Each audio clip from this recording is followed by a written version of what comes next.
smaller. Go like this. You have to make sure that we're... Pause. There we go. He's a rookie, you know. Yeah, I haven't been here before. Yeah. I have. Every week, man. Yo. Are we inside? We're inside.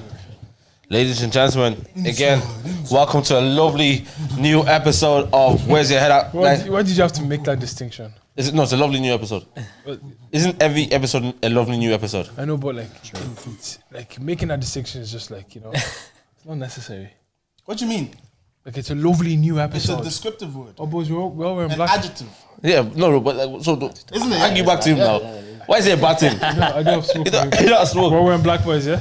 Yeah. You didn't get the memo, no? No, we didn't. Oh, you don't see the text? I gave me a text message. No. Black t-shirt hang on. What, do you not like black, no? Bro, you're not starting off the podcast on that note. I'm messing. Anyways, That's a nervous laugh. welcome to Jesus, welcome to a new episode of Where's Your Head At Podcast. It's your boy KD. King Groups. So then, And we got two special guests in the building. They're going to tell you who they are now. They look exactly the same, but they're going to tell you who they are. Say your name, boys. I'm Adam. I'm Lee. And you said together. We are the Molloy Twins. Molloy Twins. We have something in common, boys. We have something in common. We both met the president of Ireland. Oh yeah? Yeah. I met him like 2018 and I was playing drums. Playing drums. He sang. He sang for him. what's wrong with this? Dead ass. I was at the Ross and Neutron. Do you know what I mean? It's Liam. Somebody just said, What were you doing? Exactly. No, I met the president as well. Where'd you meet The him? one before this one. What was the president? What was that one? Mary Magalese. Magalese. Why? Nah, I'm bugging out. It's the T-shirt. Not the T-shirt. Ah, It's the okay. T-shirt. Yeah, no. It's Leo. I'm there was the very old one, Bertie or no, he was No, he was T-shirt actually as well, a T-shirt T-shirt, about years or something. no, he was actually the He was T-shirt. T-shirt. Bertie or Hearn. Yeah. I met him like years ago. He looks mad, doesn't he? But no, I was a kid, so I didn't really know what. Like, I didn't know if he was mad or not. But He's the one that gave all of us like Pally. yeah, I read past Like, it. Boys, who'd you guys consider who was like the most famous Irish Taoiseach? Of all time. Yeah, I would say Bertie. No, Was that? Bertie. No. Barry was pretty Probably, popular. I think Bertie was. Yeah, he's probably the most well known, I'd say. Well Anyways, known, yeah, I'd say I so. think Leo, no? Actually, maybe Leo because of recency bias, but then also Well, because yeah, of COVID stuff as well. yeah. COVID. Yeah, that whole Because all COVID thing was. all that COVID speeches was given. Yeah, Load of constant, rubbish. yeah. No, but we met like as in we didn't meet him, but we did meet him. did, Like, we we shook his hand, and what did you say to him? No, it wasn't me. It was my brother. What did he say again?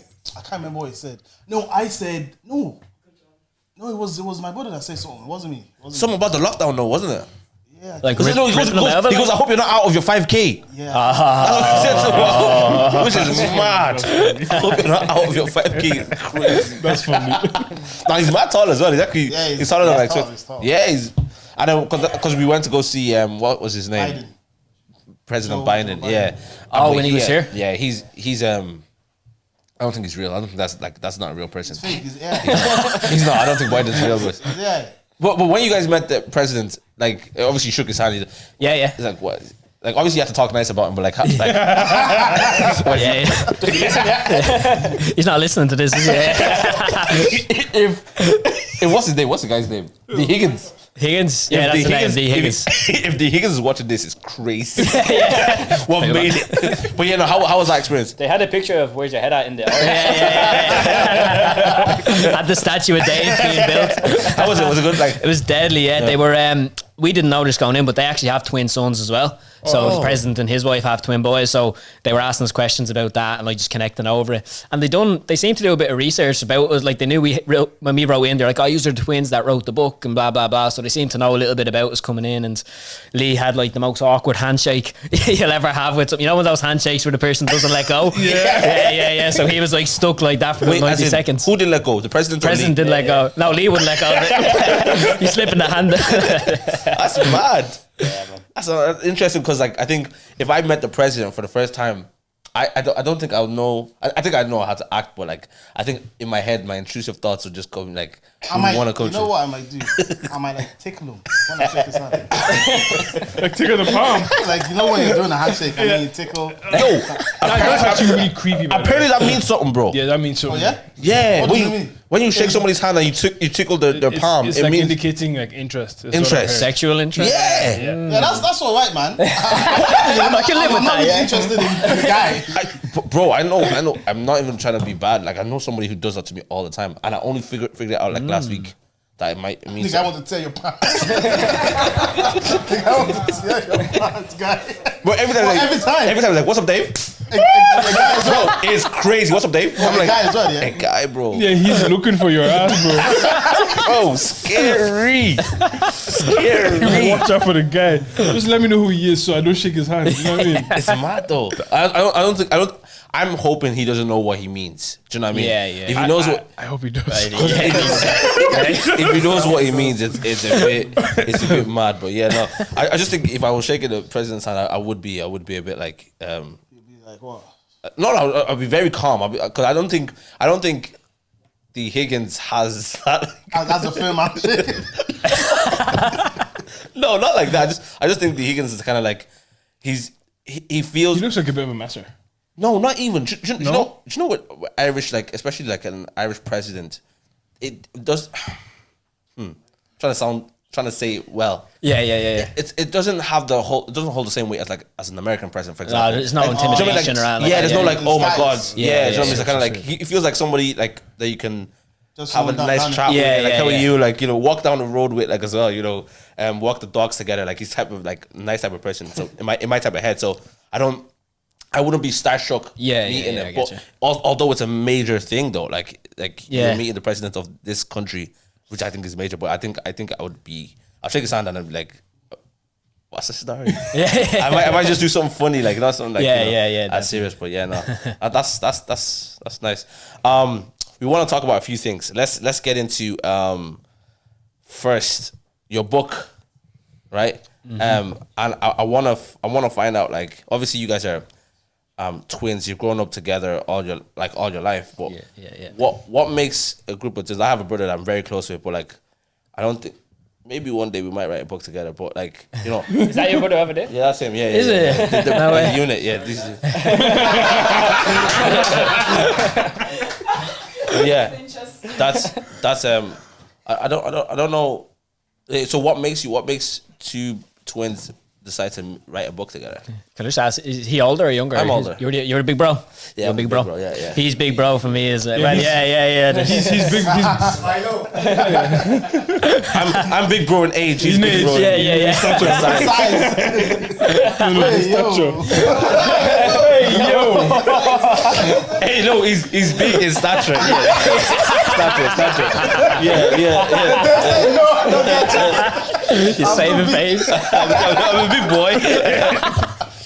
But yeah, what makes you guys write? Writing the book together. So we've always been interested in trying to work together as much as we can, and we tried in the past when we were like 14. I think we tried to launch a clothing brand, and like What was it called?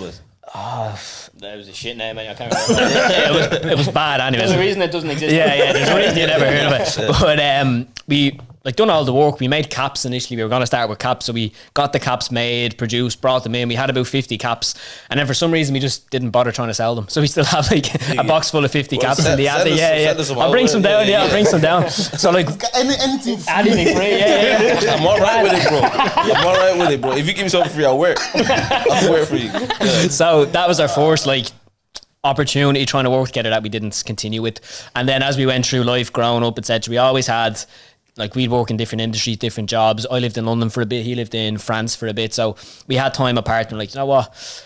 Life together is better than separate. Like we enjoy things more when it's two of us doing it. Yeah. We always enjoyed like just going through stuff together and making a laugh of it where we could. So we were both personal trainers. So we started off in the fitness space. We launched an Instagram page selling like fitness programs and stuff like that. And after about 2 weeks, we're like, pissed off with that. We're like, nah, this isn't really what we want to do. We're not really interested or passionate about that. But we always love reading. We've always been into personal development for different reasons. Like I went through mental health issues. Lee had his own struggles. So we always kind of connected on those things. So we decided to write a book based on personal development, I suppose. And that's what kicked it off. And then obviously off the back of the book, that's what allowed us to meet the president and do all the stuff we do now, is like using that as our stepping stone to then try and build some momentum from. So the book was kind of a chance for both of us to work on something together that we actually gave a shit about, to be honest, something we actually were passionate about, and a message that we wanted to try share.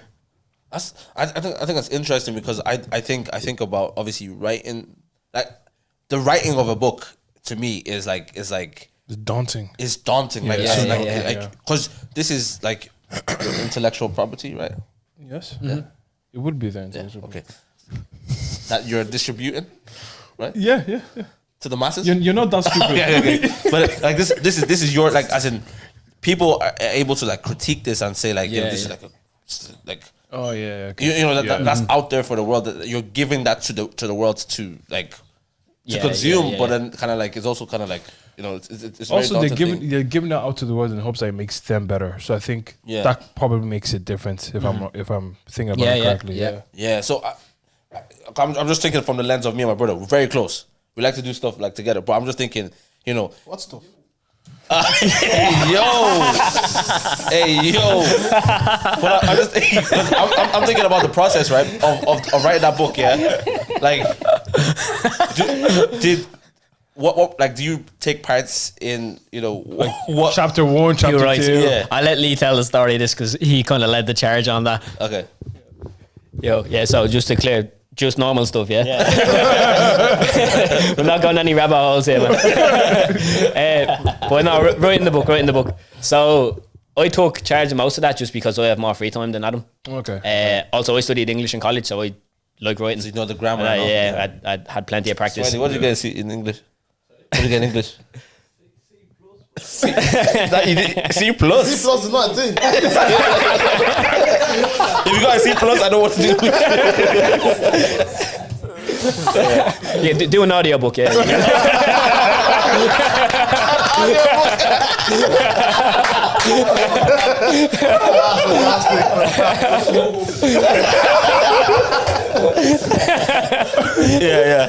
ChatGPT is good too. But so I would basically write a chapter, send it over to Adam. He'd edit it. If he didn't like something, change it, make suggestions, and then we just went chapter by chapter. So each chapter we broke it up. It's basically 5 rules in the book, and each chapter was one of the rules. I'd write the chapter, send it over. If he liked it, we'd move on to the next one. Otherwise, we would just keep rewriting it until we were happy with it. And then eventually you get so pissed off, you just say, it's grand, let's move on. 5 rules. What are the 5 rules? Or do you want to give one away? No, I'll tell you the 5. Yeah. And then you can revolute me after. So rule 1 is have a vision. Yeah. Rule 2 is commitment, basically. Be committed to the vision. Yeah. Rule number 3, I'm on the spot now. What was rule number 3? Choose your environment. So basically, be picky with your environment, or with your environment, Then the next one is rule 4: pick your battles. So obviously, time is limited, energy is limited. If you're out there fighting every war there is to fight, you're probably not going to win the one that matters the most. You know? So be picky. And then fifth is focus on the process and not the outcome. So don't get so caught up in 10 years from now I'll have this, 5 years from now I'll have this. Just what am I going to do today to take me one step closer? And repeat that for long enough. Eventually, you'll get there. That is very Even I don't like. My favorite one is number 4. Pick your battles. Pick your battles. That's big. That's big. But like, I feel like that's just like blueprint to success in itself. Do you get me? And I think I almost don't need to read a book. It's the rules are clear enough. No, y'all still read the book though. No. Y'all go get the book. But you know what I'm trying to say. Like, I think it's like it's super clear, and I think I think if you think enough, you'll be able to use those rules enough to be like, if I live by these rules. Like, that was the plan. Because like as Adam was saying, we were working as personal trainers. Yeah. So I think when we first released the book, everyone was expecting a fitness book. Yeah. And I was like, no, I don't want to write. Like, I'm a fat bastard. Like, I'm not in a position. I am in no position to write a fitness book. Like, I was reading up about you, and one of the articles literally said, twins Adam and Lee write a new. Oh, that pissed me off. Is that the RTE Yeah, one? but like Echo as well. Yeah. And like on the phone, I was like, yeah, no, it's not a fitness book. And they were like, oh, so what fitness tips in it? I was like, Yeah, none, because it's not a fitness book. And then they write the article, goes, Twins Roy fitness book. It's like, what can I do? That's lazy. Lazy, yeah.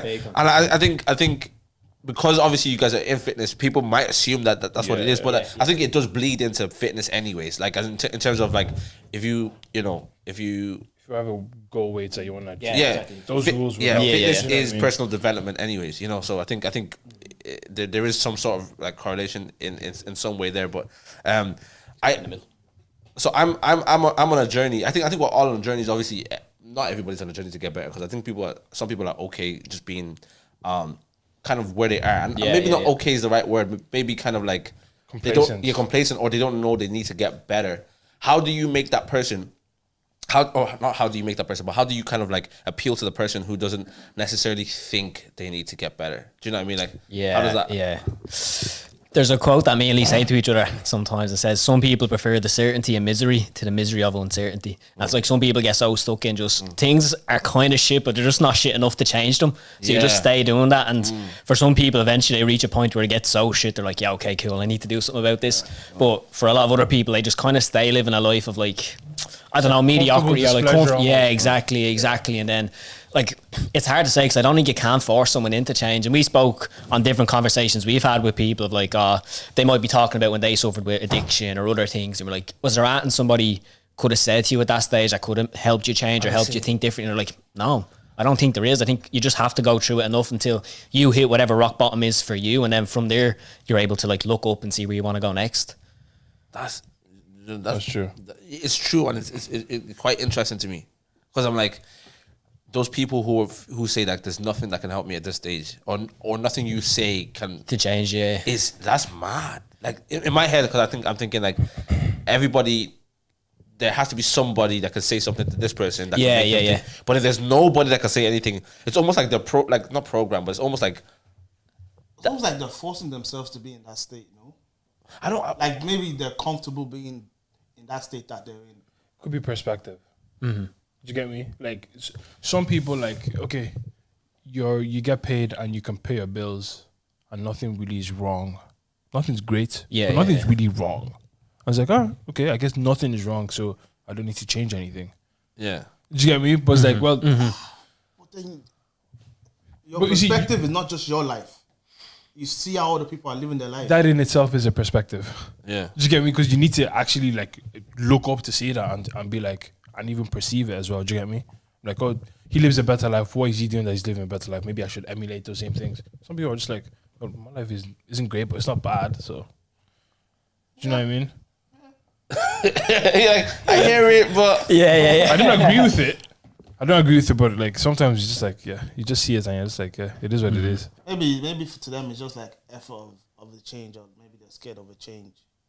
Do you know something else that comes into my head as well in terms of personal development is this? It's like not everybody, but I think January is close, is around the corner, right? And so book sales will go up. Like they're like everyone's gonna try and develop themselves, in January, and they're all gonna try and get better, go to the gym, eat better, work on their goals, do all these type of things there, right?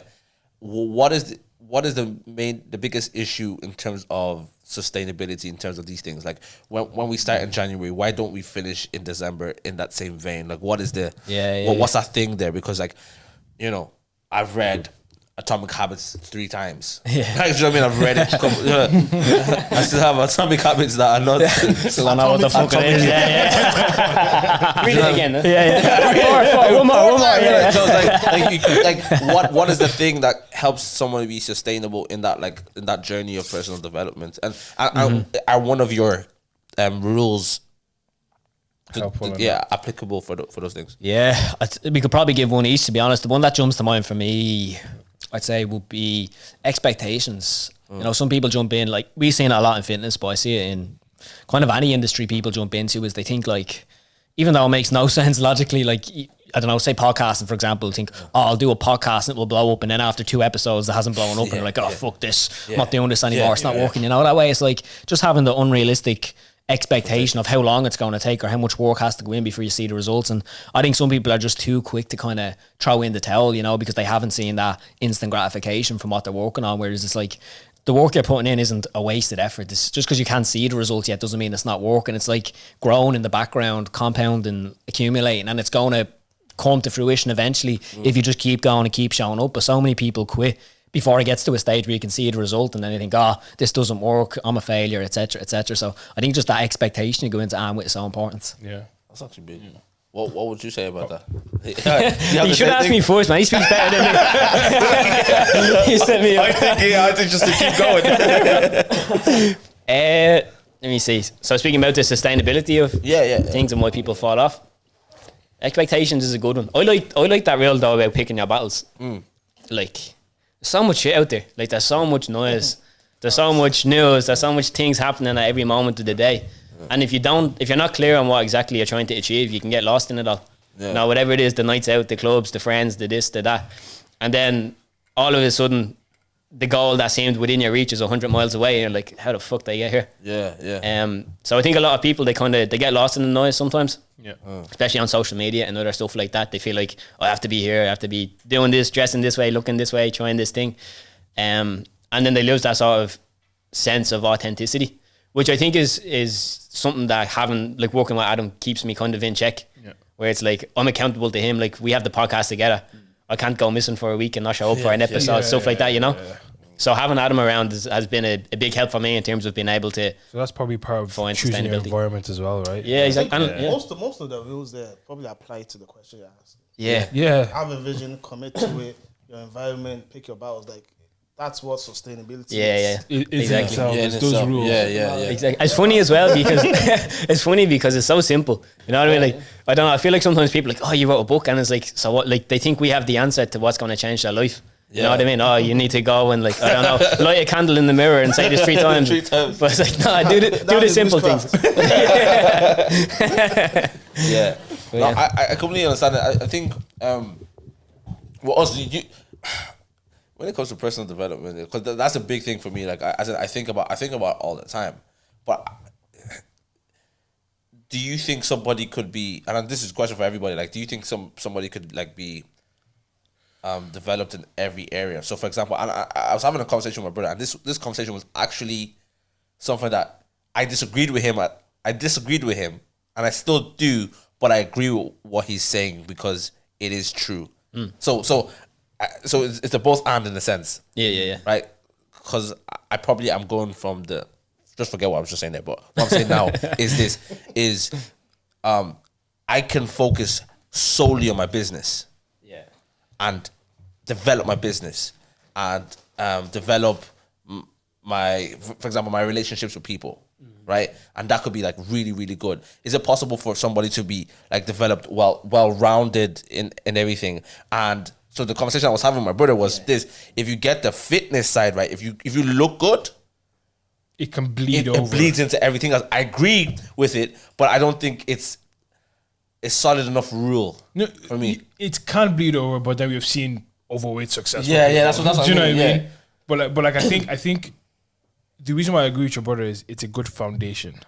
I'm not disagreeing with that. Do you get me? Like, so let's just say a simple thing of, I want to go to the gym 5 days a week.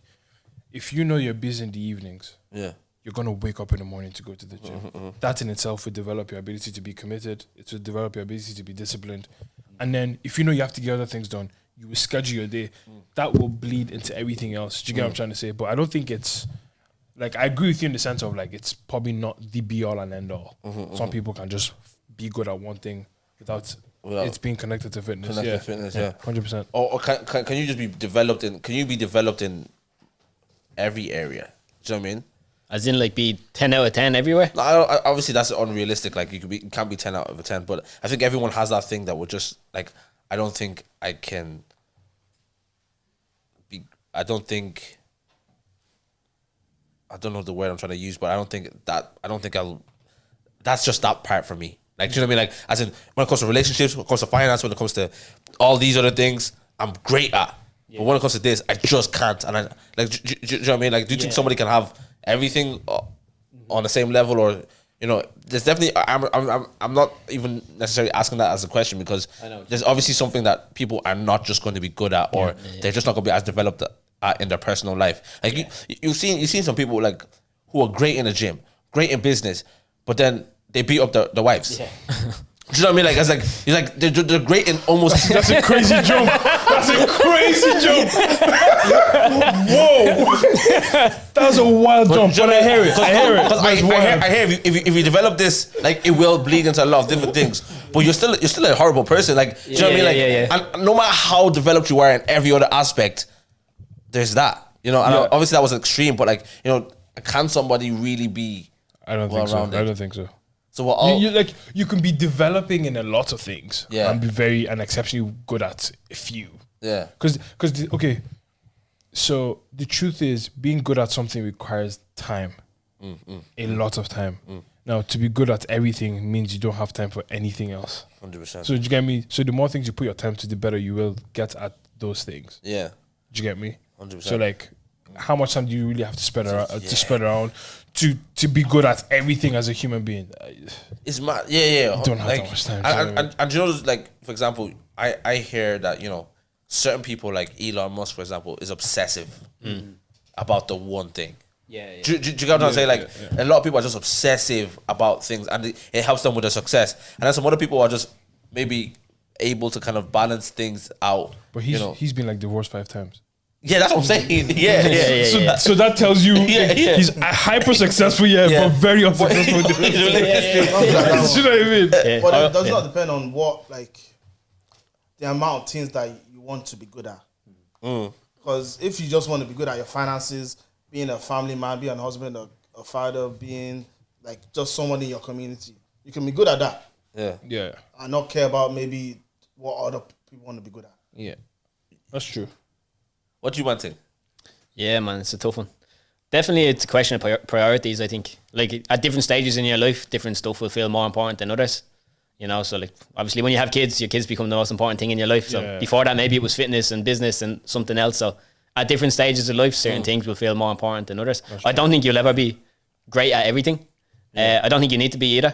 Yeah, depending on what you have going on. Yeah, like the one with Elon Musk, it's like in one sense, very successful, richest man in the world. The other sense, probably has a shit relationship with his kids, been divorced any amount of times. Maybe he gets bored easily, I don't know.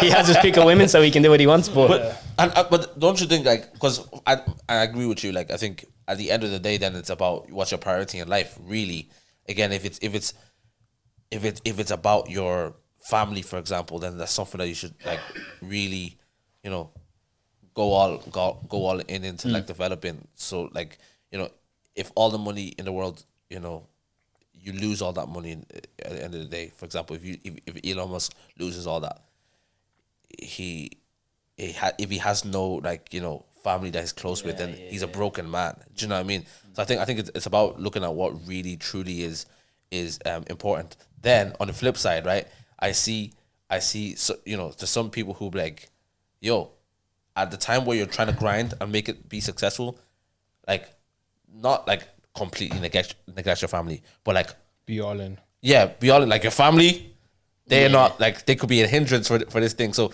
the striking a balance in between that is interesting. Do you know what I mean? Yeah, there's a big balance in that. Because when you have a family, you have 2 kids, you have a wife, you can't just go all out and say, that's one version of family as well. I want this business to blow. I just disregard your family for like a year or maybe like 6 months. Like when you blow, you still have to go back to your family and deal with what you've just done. Yeah. Which but like, but then you've blown. and they might forgive you. They might forgive you. Like, you know what? It was a year, but you know, I forgive you. I think different family. If you have kids, I don't think you should do things like that. But like if your family is your siblings and your mom, your dad. That's not family. Whoa. It's family. But like you can. You get me? Yeah, that's what I mean. Go away for like they will understand. Like, yeah. Like what's for example, you said if you have kids, right? You probably should prioritize your kids. Yeah. But then and you should, which I agree. I want like, prioritize your kids. I don't know. Derek said some more guns today. I don't know. But beat the wife, fuck the kids. I thought you're a man of God. What is this? but like if like so you should take care of your kids, cool. But then you have a big dream, and you like. I understand. I probably gonna understand the answer that's gonna come, you have a dream, you have your own life. Of course, your kid is part of your life. Is there a way? Because if you're gonna have a successful business, you're gonna have to put hours into it. You know what I mean? So when someone has a kid, is it that?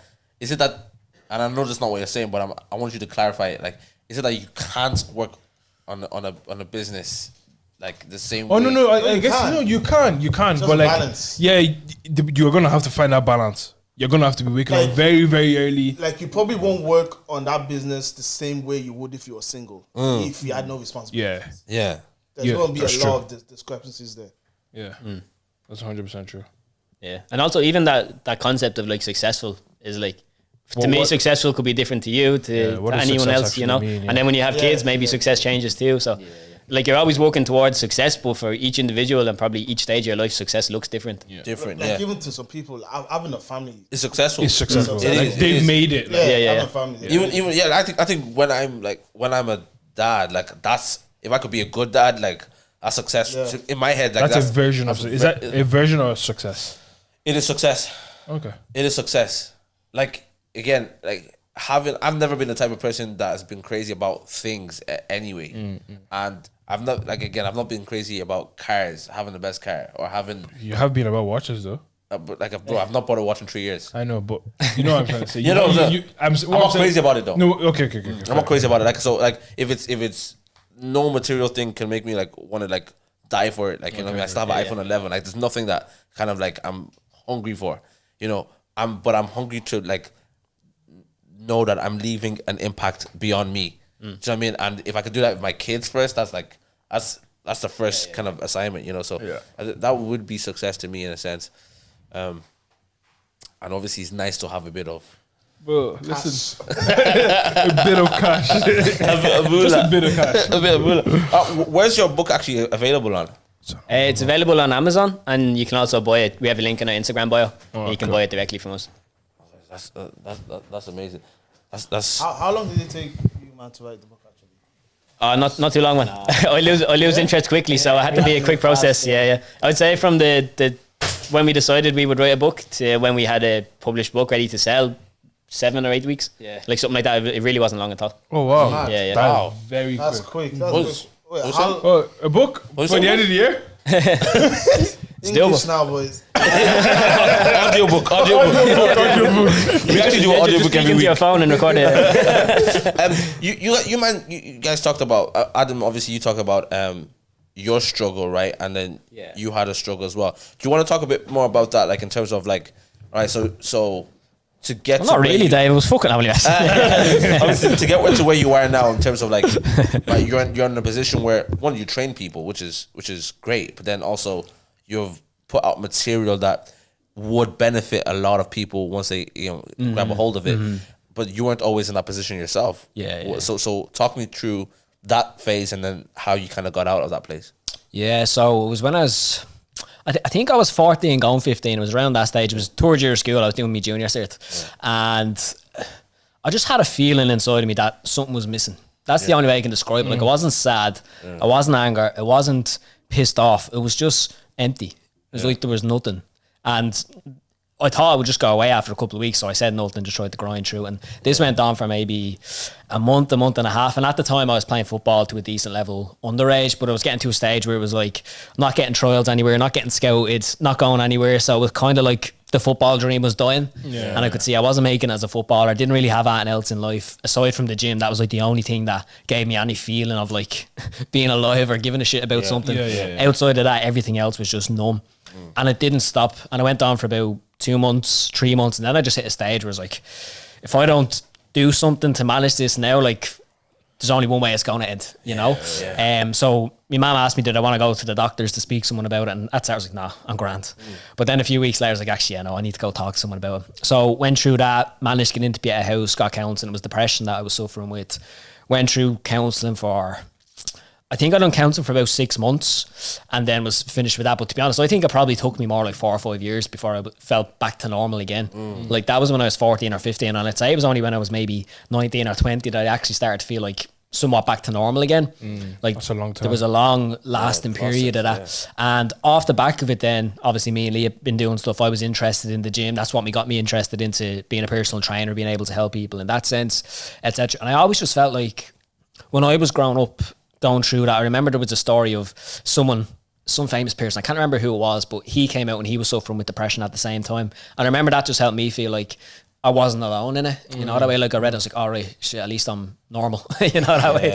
There is something wrong with me, but there's not something wrong with me at the same time, you know. So I was like, there's that sense of like the stigma around it. Obviously, mental health is something that you hear on the news all the time and stuff like that. So it was always something that I just felt compelled to share and like step into it. So, you know, the younger version of me who's grown up now, who's going through it, might say, he went through that, you know, he came out the other side. There's light at the end of the tunnel. It's not the end of the road, that sort of thing. And then as me and Lee started to get onto like different opportunities on podcasts or radio shows to talk about it, kind of found it weird, but people just seem to like really respect the message, you know, that way. Because when you're going through it, you feel like, oh fuck, everyone's gonna laugh at me, or everyone's gonna think I'm this or that, or I'm not a man because I struggle with these things. And then ever since we've started being open and sharing it, it's been nothing but like love and respect, and people like, oh, thank you so much for sharing that. So I think it's a message that would have helped me a lot when I was younger going through it. So if it's an impact that we can have now on the next generation coming through, it's something that I almost feel like is our duty to share it and say it, you know. So I'm studying currently in Bible college, as you know. Like, but we have a module called pastoral caring, and it's just caring for people, really, just in general. But we had a piece, even assignment on depression, right? And just to know the sensitivity that obviously that entails, you know, in terms of dealing with people like that, and also. I was very curious about the counseling process. Right? So we would be encouraged, or we would be advised, okay, cool. If someone, you know, if you're dealing with someone that has like depression or whatever it is, or you think has depression from those symptoms, you either send them to a doctor or a counselor or whatever it is. And from the sound of it, you went to both, right? Mm-hmm. The counseling process. I'm interested in that. Like, what was it like, and how did it help you? Yeah. To be honest, man, that time kind of feels like a blur. Yeah. It's tough. Like I remember little snippets of the counselling side of things. Like there was some stuff that they were trying to get me to do, like being able to label emotions and talk about your feelings and like acknowledge how you're feeling and stuff like that. And like I engaged with it. I done what she was asking me to do, you know, that way. I wasn't there taking the piss, but there was parts of it where I kind of felt like what's going on here? Come on, like you know, that way. I remember hearing, and I didn't study it too much, so I don't know the ins and outs, but I heard something before saying like masculine depression and feminine depression are different things. And like the way that you treat male depression and female depression can be different. I didn't study too much into it now, but I thought that was interesting because, as I said at the time, my depression wasn't like, I feel so shit and I'm not worth anything. Mine was like, I just have no purpose in this world. There's no need for me here. This is a fucking waste of time. And I remember like there was people who like my parents and stuff like that at the time would say, oh, you know, these are your teenage years, these are the best years of your life. And I was there like, if this is the best it fucking gets, just fucking kill me now. Then fuck this. It's downward hill from here. So I think at the time what helped a lot was being able to go to the counsellor, talk about things, say stuff and just get it off your chest without fear and like hurting someone else's feelings, for example. You know, if you say these things to, say your mom, for example, you were saying to her, I feel like, you know, I don't want to be here anymore and stuff. Like, I didn't want to say that to her because I know the impact it would have on her and those sort of things. So being able to say that stuff, because I wasn't suicidal, I wasn't trying to kill myself, but these were just feelings you'd have, you know, you just needed to express them. So having that outlet to say it. And then also I think like time helped, you know, just showing up to counsel is great. I have 2 weeks till my next appointment. 2 weeks till my next appointment is like, it gave me something to just keep working on and keep aiming towards. And as the time started to progress and I started to feel a little bit better, I'd start to like push on in different directions. You know, I'd start to find meaning in other things outside of football. And I think it just gave me that breathing space to not feel like I needed to have everything figured out there and then, you know, that way, and gave me a chance to kind of just press pause and go inward for a little bit before I started to look at like next steps of where I wanted to go in life. I have a question. So you said you did the counseling for 6 months. Would you say it provided you like, so you did 6 months and then you didn't feel normal again for 4 to 5 years? Yep. So would you say you're provided with the tools to kind of manage your emotions? Good. No, I don't think so. I'd say the counseling for 6 months, it was like a session every 2 weeks, say for 6 months. So I probably had whatever, that'd be 12 sessions or whatever it was. Yeah. And at the end of it, I didn't feel at the depths of depression, let's say, but I still didn't feel like I found myself either. You know what I mean? So it brought me to a stage where I don't think I was at risk. Yeah. Okay. But still didn't feel like I knew where I was going or what I was doing. Yeah. And as I think back on it, like, I'm not really sure if there was more that the counsellor could have done, you know, that way. Like, I'm not sure. Maybe more sessions would have helped or stuff like that. I'm not sure. But, like, I felt able to continue on with my life and go in search of what the next thing was. But I was still at a stage, like, over the last 4 or 5 years, or those 4 or 5 years afterwards, of feeling a bit like, I'm not really sure where I fit in or, like, what the point of being here is. But I feel like there is a point to me being here. You know, I got through that and came out the other side. So God or whoever else has a reason for me to stick around and to be here. So let me just keep going and figure out what that is. So I'm not sure if there was more the counsellor could have done in that stage. But I feel like part of it was just a journey I had to go on myself as well. And was there like a time where a moment that you can think back on and say, "Oh, I'm better now," or was it just like, you get what I'm saying? Yeah, I do. I can't remember a moment, but I do remember. I don't remember the moment, but I remember the feelings when I was going through it. Like, you'd wake up. This might sound cruel, but I wouldn't go to bed praying that I didn't wake up in the morning. But there was moments where I'd go to bed and be like, I don't really mind if I don't wake up. You know that way? Yeah. There's a difference. Yeah, there's I understand it. I wasn't like, please don't wake me up. I was like, no, if you don't wake me up, you know. So, and that would have been like a recurring thing going on. And then I just hit a stage where I'd start to feel like, oh yeah, I have this tomorrow. Oh yeah, I have this tomorrow. Oh yeah. So I feel like there was something to wake up for the next day, you know? So do you know what's so interesting is this, right? I've dealt with people, I've talked to people in terms of when it comes to depression, and they're as like, you know, they're busy and they're depressed, but they're busy. And they don't know that they're depressed because they're busy. Yeah. Does that make sense? Yeah. As in they were just like, because of the purpose, right? They had something to do every single day. They didn't have time to realize it was actually depressed. Yes, yeah. And that's the thing. Like, it comes from like exhaustion and stuff like that. And you realize that, oh, geez, I'm actually depressed. I'm suffering depression, but I've not had time to deal with it. And then there's the other side where it's like, I don't feel like I have anything to do. I just feel like I have no purpose, and I get to like face the depression. Head on. And so it's interesting to know there's so much complexities to actual like depression in itself. Would having people around you, like having boys around you, because I think when we talk about male depression, I think it's a thing. I do definitely think it's a thing. Do you think having like boys around you or guys around you that would create an environment to be able to talk about this? Do you think that would have helped back then? Going back then, to be honest, I did have a little bit in Lee. Yeah. So that was definitely helpful to have him around. Wider than that, to be honest, I don't know, because I feel like at that time, and that might just be a generational thing, like growing up through school, but I think there'd always be that feeling of like, oh, if I start talking about this now, They look at me somehow. yeah, they look down on me. And part of that was my own insecurity as well, of like, what does it mean to be a man? You know, like, what is masculinity? And like thinking So that doesn't. do you think it would help now? Like, I'm not. So let's probably forget the 14-year-old Adam, but then say it's like today. You know, if something bad was happening, something was going on in your mind today. Yeah. Would it be helpful to have like a group of guys where you, like, say you came out and said like, boys, I'm like legit. Like, say you had an environment where like you're able to be vulnerable in that environment. Yeah. You came out and said, boys, like legit, this is what's going on, boys. I'm flat out. This is what's happening. Do you think that would be more beneficial like now? Yeah, now 100%. And I think what would have been, as I think back, and it really helped at that stage, is maybe not having a group of my boys, like my mates, but even people a little bit older, you know, who've been through a little bit more in life. You're able to kind of guide you down that path a little bit more. Like someone who's gone through, has got out the other side, who can be an example of what you could go through and like be able to share that. And even just to be able to say that, like, exactly, get better. Exactly. Yeah. Someone who you can hearing connect that from to. someone alone is enough. Do you get me? And hearing that from someone that's gone through it as well. Exactly. It's big. Yeah, I think that would have been massive. It's big. It's interesting. Okay, so that's what you know.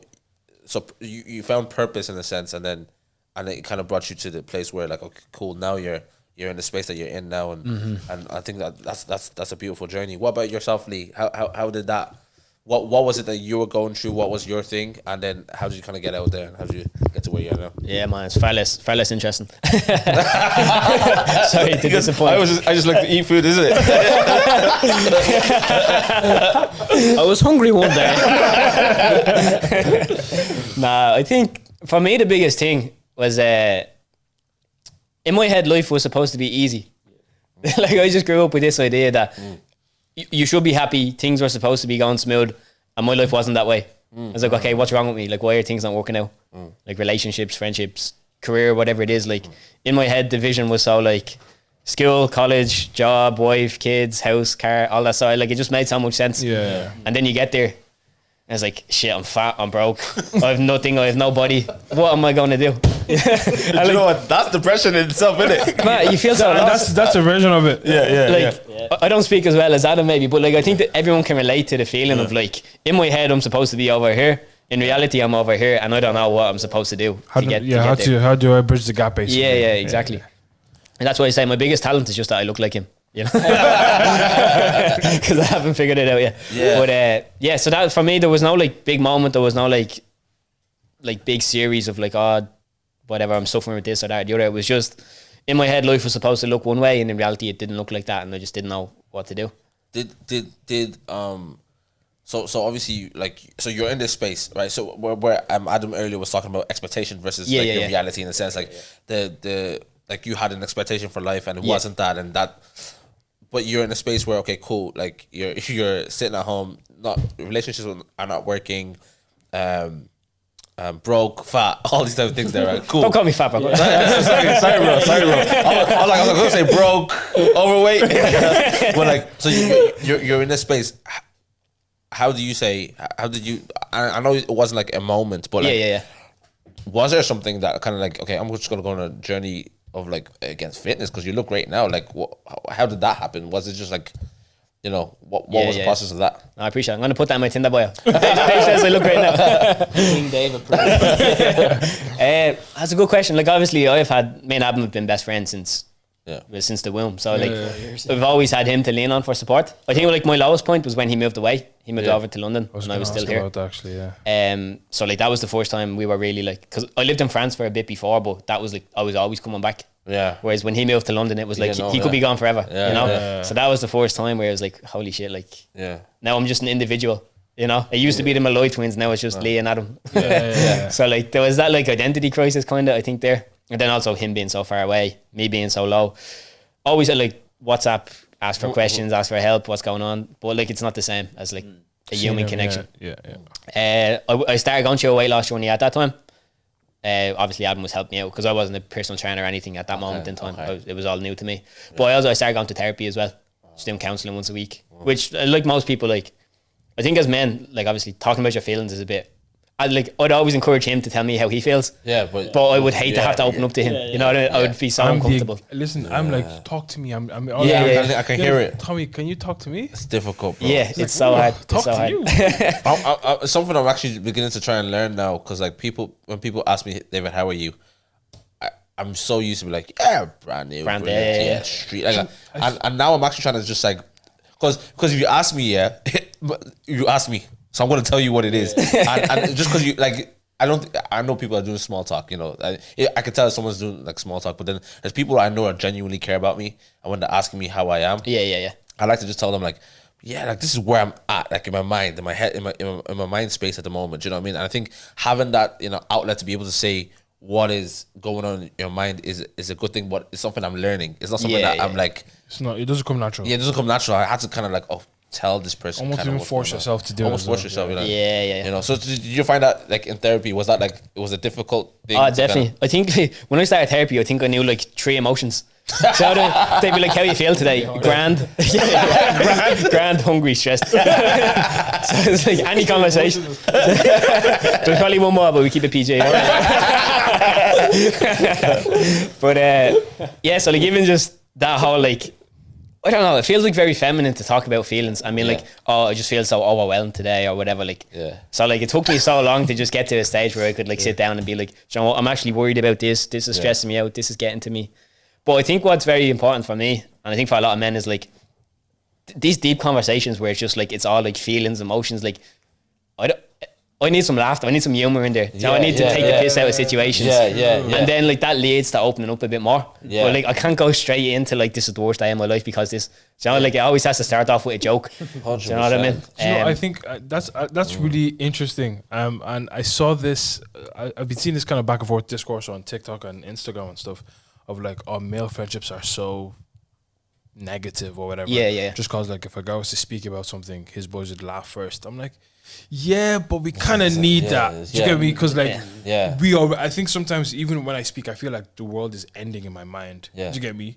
And his laughter was like, oh, it's not as bad as I think it is. Yeah, I 100%. was like, okay. I was like, then what about this other situation? And then it's like, oh, and then in that laughter we're talking about, you know, it's still, but like that laughter makes you feel like, oh, the world is actually isn't ending. It's okay. Like, as in, I've talked to my brother at times, right? And I literally, like, in my head, as you said, it's ending, and it's just his response that neutralizes everything. It's like, oh, geez, like. It's not a big deal. It's not a big deal, and it's actually like making. So, for example, like if Snow might go through something right deep, and initially I'm like, yo, that's crazy, but then in that same conversation, you know, I might joke about that thing in a very light way, which kind of like makes it like poke fun at it. Like, hey, this like at the end of the day. At the end of it, deep. It's not that. It's not that deep. It could be deep to you now, but it's not gonna. It's not the end of the world, you know. I think those are heavy things. In terms of like, watch this. In terms of like, if your boys are, for example, let's use overweight for example, right? Okay. And literally, I think it's because he's here. I'm just mentioning him all the time, right? But like, there's times I've walked into my brother's room, top off. And he goes, bro. He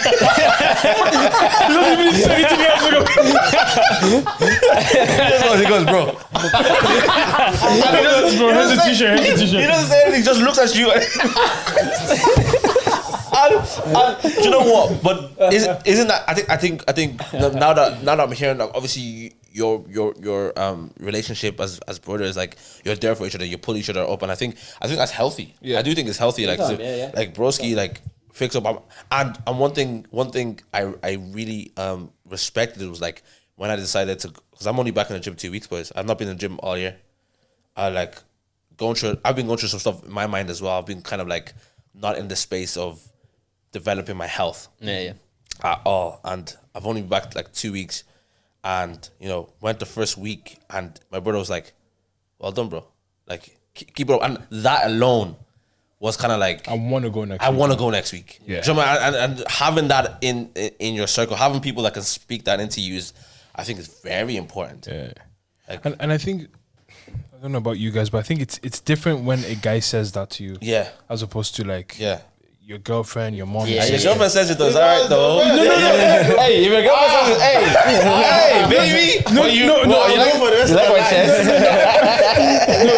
No, and that is not to diminish the importance of anyone else saying it. Not to diminish the importance of anyone else saying it, but there's something about like your boy be like, well done, man. Good. Like, you get me? And that it hits a different part of you that is like, it's almost like it's that part that's connected to your motivation and your will. It's like, all right, cool.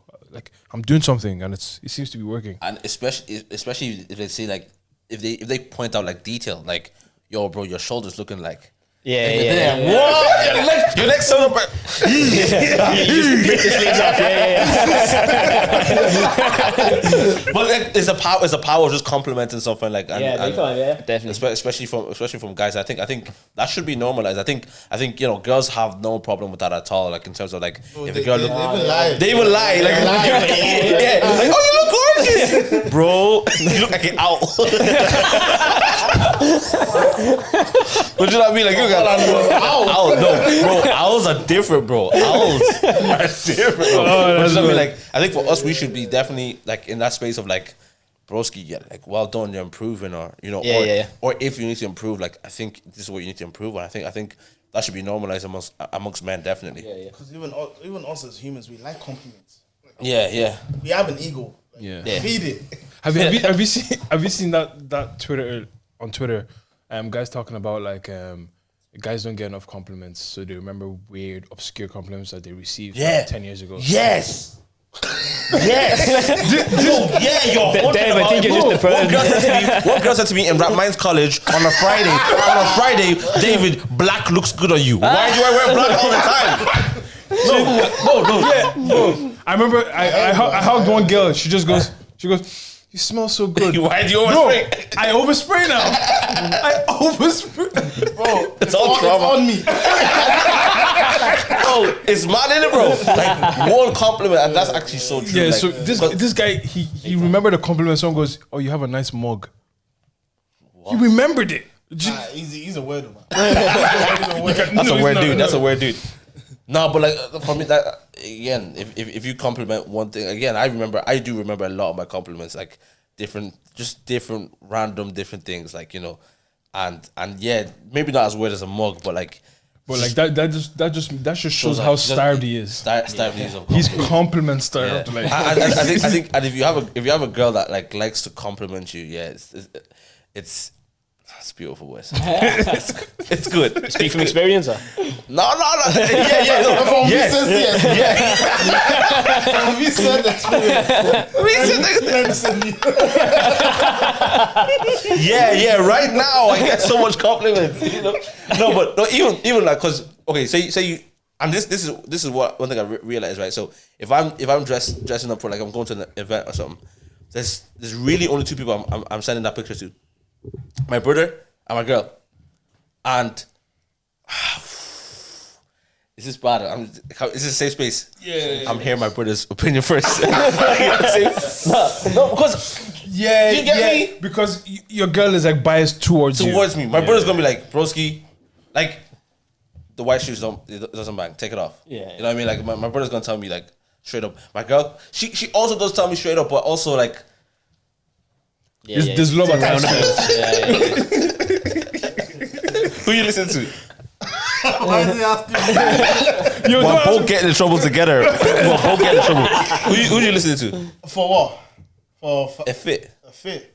Listen, I don't listen to anyone. No. Like if I want to wear something, You're gonna wear it. and I think it looks good, I'm gonna wear it. Because there's been times where I'm going out of the house and she'll be like, "What are you wearing? Like, take it off." I said, I like it. I'm very on I'm that. comfy in it. I want to wear what I'm wearing. I'm gonna wear it. You know, I have the infamous. I have like Kappa bottoms, like the wine color, they're like, you know, reddish. Those ones need to go. Yeah, they need to go. Yeah. For that, I'm wearing it tomorrow. Y'all gonna see. And for me, it looks unbelievable, unreal. And but then again, it depends on like where you're going as well. And what I'm wearing it with. No, like the opinions of your dressing. Yeah. Like, say if I'm going to, like, don't know, a wedding maybe. Yeah. Like, I'll take your opinion into account because like I'm representing you and all those. But if I'm just going, I'm just coming here, but I'm wearing slides and shorts. Yeah, I do what I want. Yeah, I'll do what I want. Do what I want. Tell me, what about you? What? Your girl or your What's boy? the question? What's the Your question? girl or your boy? For everyone, man, I take everything and weigh it up. You know. Your girl or your boy? Get out of here, man. Your girl or your boy? I've answered. No, for me, it's my sisters. I take my sister's advice That's over. a good cop out. This is That's a good cop out. What about you boys? Your girl or your boy? I'll say, because Lee's single at the minute, so. To be honest, it'd be Lee. Be Lee over the girl. 'Cause my girlfriend's the same. She'd be like, "Oh yeah, you look lovely, but this," you know, like she'd be go about it in roundabouts. Whereas I trust Lee's judgment a bit Just more. going straight up, like, yeah, bro, exactly. take that off. But at the same time, if I liked what I'm wearing, I'd just wear that anyways. You know that way. But if I had to choose, I'd say Lee. Yeah. I know there's a time that I was like I decided to wear what I wanted. There's two occasions. One time I wore what I wanted and everybody was like, "Shh, Dave, looking fresh. I like what you did there." I said, He's an icon, yeah. yeah. I was like, "Yeah, bro, you know what? They're liking my sense." Yeah. You know what I mean? I make good decisions. I make good decisions and I made a bad decision. And then people, you know when you go out, you think you look unbelievable. And then oh my god. I just look at your face and I laugh. I'm just like, I'm gonna look at someone's face. one of the times when you think you look unbelievable and like it's like the problem is like I I stayed around after the event. I hung around. I stacked the chairs. I did the chairs with the people. Do you need help with the PA system? Nobody's complimenting anything. That's crazy. Have you got a trim and nobody said anything? No, the worst one is when they said, "Oh, did you get a trim?" Oh god. And at least you just walked out of the barber shop. How do you not see the black dye? This thing is just sprayed on. No, it's crazy. But It's so much. But the best kind of compliments is like when they say, "Oh, you smell nice." yeah, On nah. me. Bro, I overspray. You didn't hear me. Yeah. I overspray, bro. A good compliment. Go through 100 ml perfumes in 6 months. And it's actually good. It's good when someone says you smell good because when we were in school, that wasn't the compliment at all, man. It was actually you smell bad. It's links or nothing. No. Some people in their 20s are still smelling. I haven't heard the which word is scary. stinky in a long time. Stinky is You know bad. Our body have to smell for something. No, but like stinky. in school, obviously, because you're learning, you're a teenage boy. You're like you're not. You don't really have your hygiene routine definitely not. on lock like that, But my thing was, it was bad. Like it was like I said it on the podcast before, but like it's like apparently like it smelled like weed or something, right? So anytime. So people must have thought you were a drug dealer, bro. Dave, you smell the weed on you, Dave. Gives a 25 back there, yeah? I'm thinking.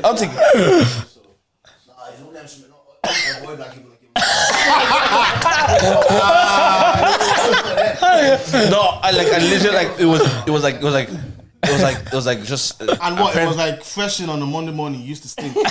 no, it wasn't. That's wild. No, it was never fresh. And what was it like after PE? It was like this was actually it was mostly in the library. So I've gone through the day already, bro. I've ran over, I've done all those things so I'm sweaty in the evening, but it was just apparently it smelled like weed.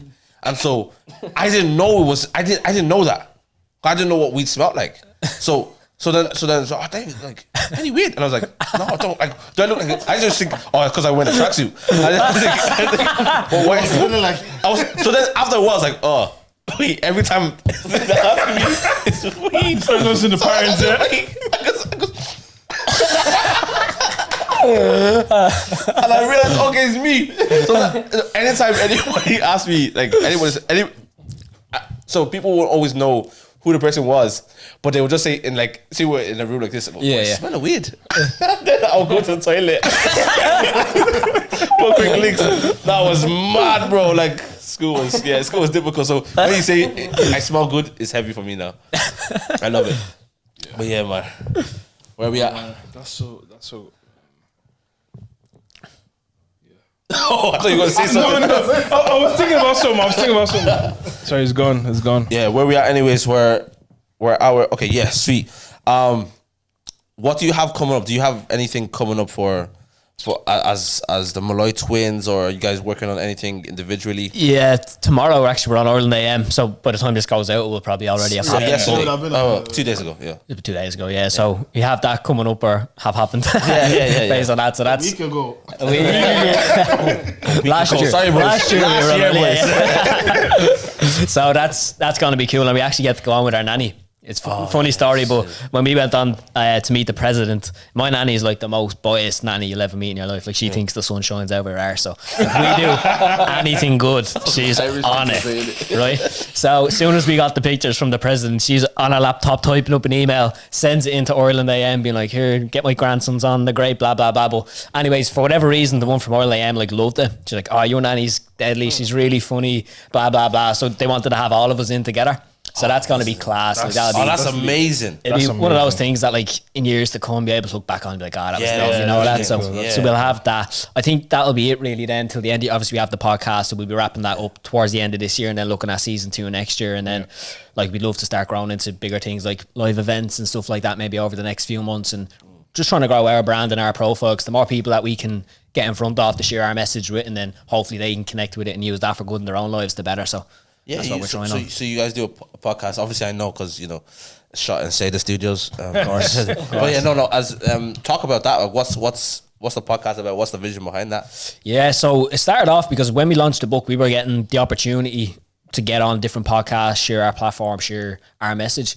And we're getting to a stage where like it's deadly being able to go onto other people's platforms, but we'd love to build our own as well and have our own sort of audience, our own network, our own people that we can relate with and share that with.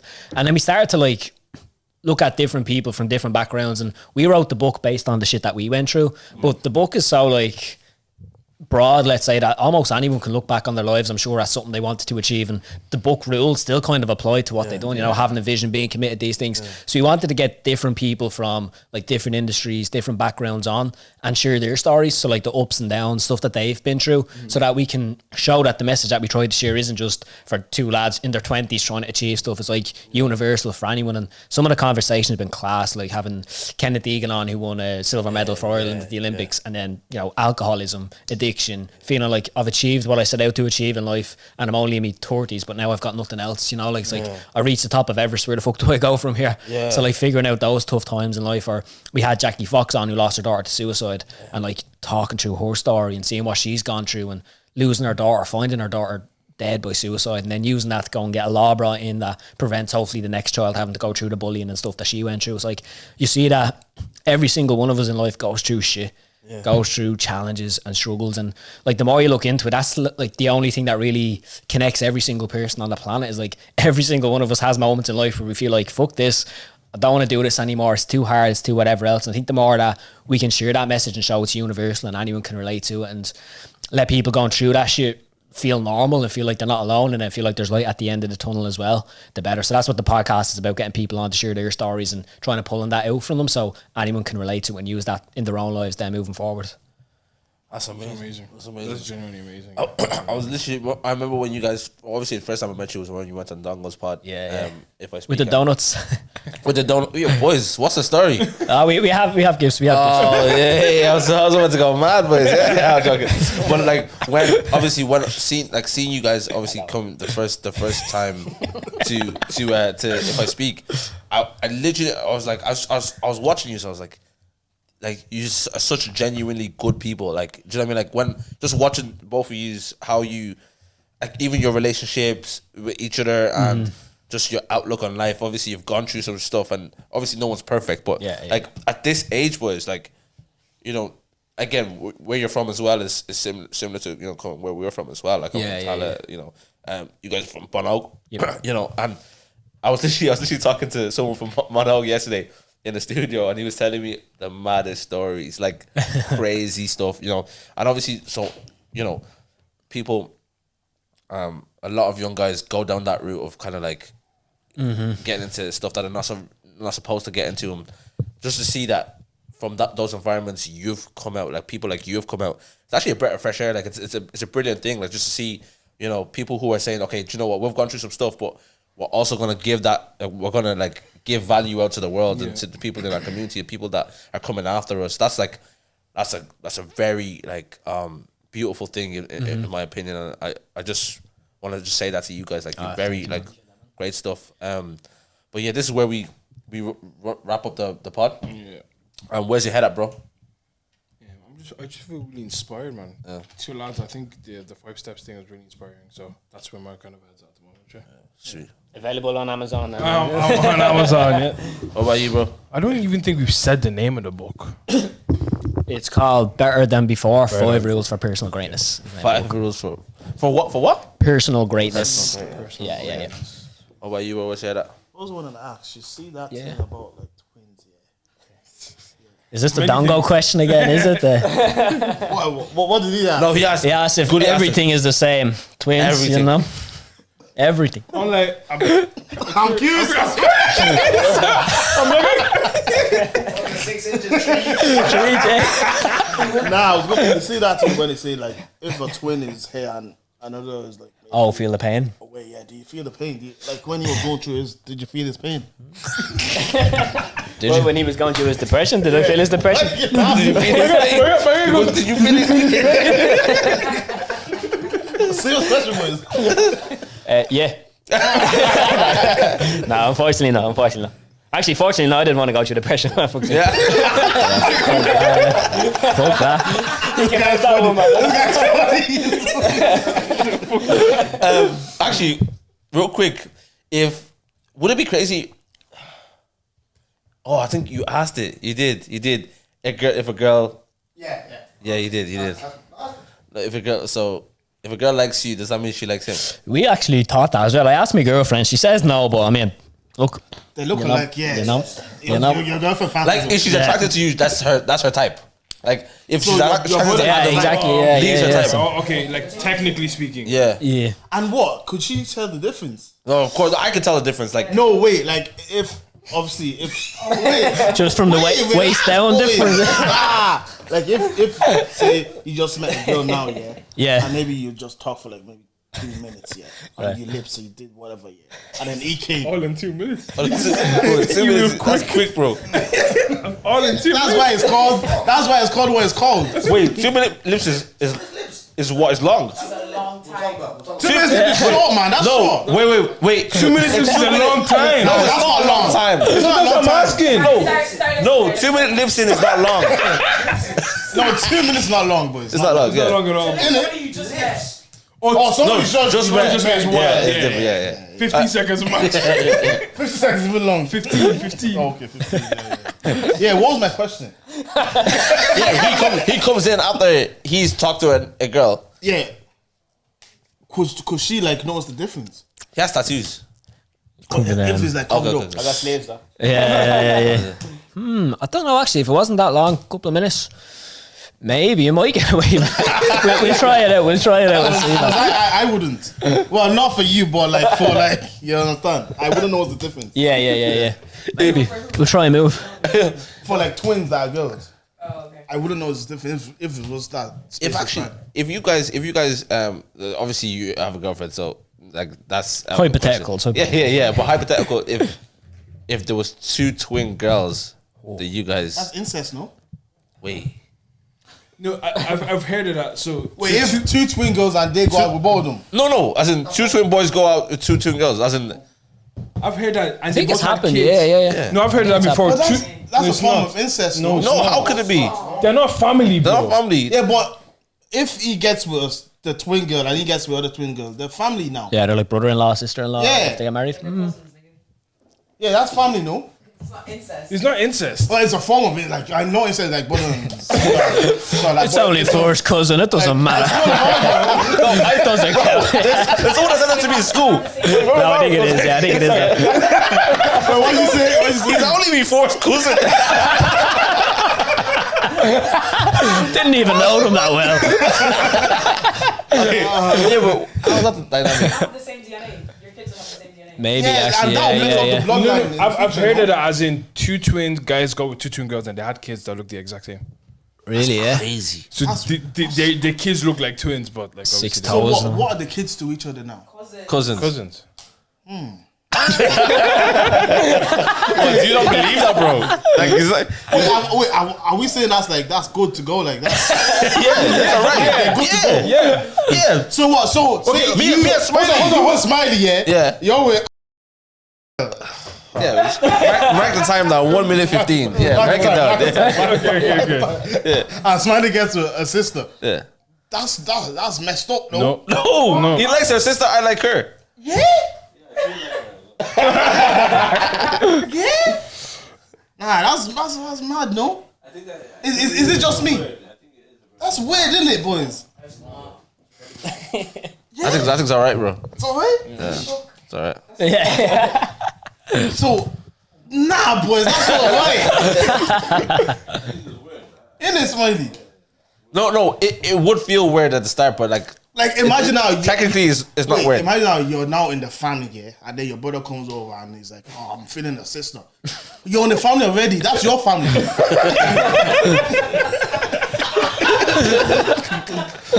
I think it's weird, boys. I think it's weird. That is your family. That's funny. I know I hear it, but like. Oh, now you're hearing. No. I hear it, but I don't agree with your premise.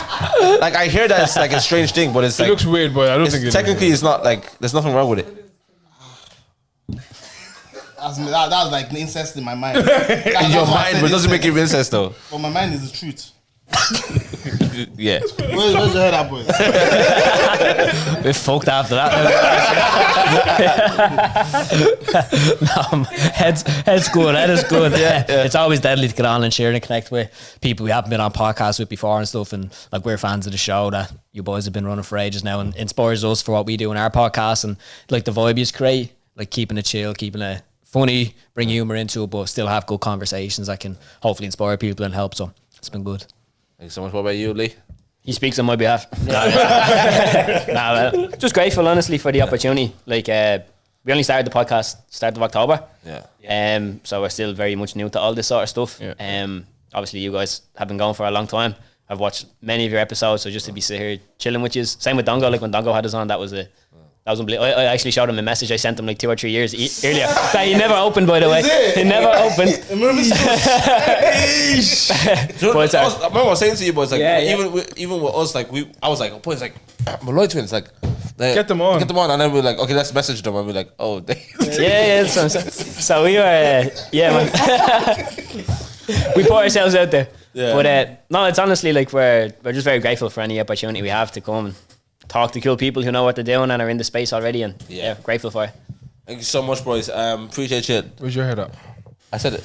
Oh yeah. All right, come. I think. He said that incest. No, you did. I don't think you did. No, you- Maybe I didn't. We've had a few. Where's your head? That's today. My head is personal development. For me personally, I'm on that journey now. Like I'm serious about it. What are you gonna develop though? You have to be specific. Okay, for me personally, I Throw want out to the wine cap buttons. Wow. Get rid of that. No, definitely not, bro. I'm keeping those.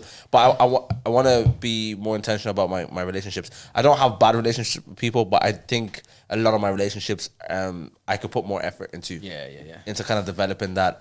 So that's really something that I'm on. And then You're so busy though. Every time I say, "What are you doing today?" It's like a list the size of my forearm. yeah. So that's kind of the issue as well. I want to be able to kind of, because I can't just be busy forever. I have to have time for people, balance. So that, and then obviously fitness. That's like really something I want to just get into. And so I'm actually working on a challenge at the moment that I'm gonna start doing with some of my boys, and it's gonna hopefully be tough. Yeah, hopefully. Well, the next time you see me, boys, not you're gonna see me next week. Hopefully the next, Juicing, Like 5th of March. Yeah, but 5th of March, what's happening 5th of March? Yeah.